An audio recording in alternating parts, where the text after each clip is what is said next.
Is the DEERC 9201E racing car. It has two different tops with it. This here is the one I have going on right now, which comes by default. It's a nice remote control, also steering trim on it, and also a speed switch in case you need to go ahead and slow down or speed up your car.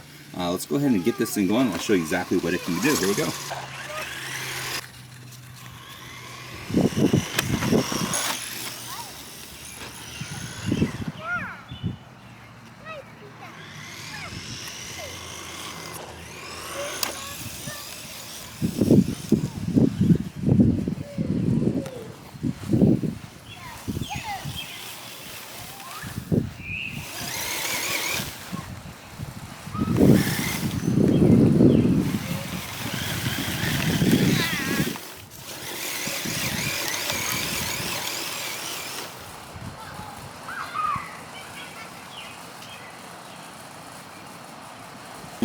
Racing car right here, really nice, really large size car with huge tires too as well. It comes with two rechargeable batteries.